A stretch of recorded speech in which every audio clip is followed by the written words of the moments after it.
Hey folks, LA here. I'm going to take a little bit of time on this weekly report. Of course, you have the details in the link, but I want to focus on the Nasdaq because the Nasdaq is showing us issues, and I suspect this year, and I'll get to the prognostications here in a bit, but I expect this year we're going to see a lot of volatility, and it's going to be a very hard market to hold positions for any length of time.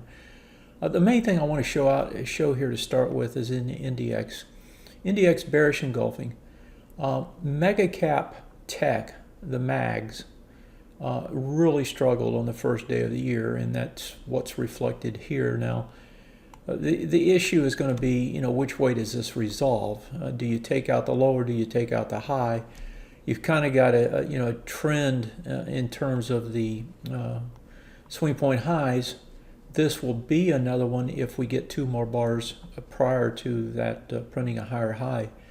And on the other side, you got the lows, trending back up. And so, if you want to visualize it with the lines, you've kind of got a diagonal line this way and a diagonal line that way. So essentially, you're coming to the apex of a triangle. And it's going to have to break one way or the other. It's going to have to decide. Now, we've had a lot of pressure 3 separate times now. We had pressure here, we had pressure again, and now we're starting to see the pressure again the 3rd time. If this breaks, it's going to be problematic, and the reason I say that is I'm going to bring up the weekly chart. Here you can see that the retest regions, which is a measure of risk really, are way back here. They're at 22.3, we're sitting at 25. And so you're talking about, 9-10%. So we could get a 9 or 10% drawdown just to get back to something that will get bought. And so that, to me, is your measure of risk on the NDX. Now, we can look at all the indexes and see what they are, but again, I think this is the most important index. And I think it's that way because it contains the mags as part of it. And if I flip over to those mags, you can see they're back in trying to break a swing point low on a daily time frame here. And so if they break that low, that's going to be a problematic situation, right? Because it will try to get to the bottom end of this. If you look at it on the weekly time frame, again, they also are in a situation where if they break lower, the retest regens are here, but these, as you can see, have been tested before. This one is in better shape, but the real buy is down here. So again, this is a long way back, assuming it gets bought here and you get some sort of staggered something, right? That would be the way it would transpire if it worked lower. But let's not get ahead of ourselves because, right now, this is still just range trading up here at the top. You need to break this swing point low if you're going to get lower lows. And so mags are a problem. On the flip side of it, the SOX is extremely strong. If we look at the semiconductors, here they are breaking back towards the high. And if you look at them on a weekly, they're up there near the highs. So you've got extreme strength in the semiconductors. You got the mega cap tech struggling, and you got the rest of the market doing okay. And so, how this breaks, what happens, we'll have to see. Let me switch over now to the prognostications. And the reason for doing that is centered around risk, and risk in this particular case is focused on these repos. We've had a big pickup in repos, which is basically a stress level on the banking situation. So we had it on New Year's Eve, and then we had it again yesterday evening when some more banks had to come back to the Fed to situate their overnight deposits.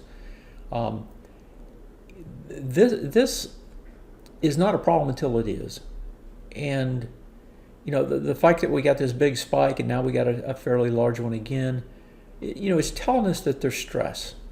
Why I can't tell you, but there's certainly stress. Some banks are having trouble raising the cash that they need on an overnight basis. And that leads me into the prognostications, because I think this financial plumbing is potentially going to be one of the black swan type events, right? Some sort of a liquidity event. Yeah, the Fed will have to come in, but typically what happens is you get a serious drawdown prior to the Fed coming in your equity markets. So, if this happens, we're going to see a big drawdown. I think another potential black swan is just interest rates don't want to come down. We're hovering over 4% on the 10-year. The TLT is trying to break down, and yet we've lowered rates over a full point, 20%, 25% over the last year and a half. So something there is awry. Another potential shift in a problem is the shift in that AI narrative. We saw this begin of the last quarter of last year, and that may have something to do with what we saw again yesterday on the trading. But I think these are probably the concerns. I just expect in general we're going to see some upheavals, and I really think that you have to structure your portfolio such that you can weather those types of storms, whether that's you raise cash or whether that's you go to cash when things start to break. Maybe that's you don't hold positions longer term. That's kind of my position. I just think it's going to be hard to hold things. And in general, if I look at what I think has the best chance, it's these things. And so, you got the big, beautiful bill that's going to throw more money into the system.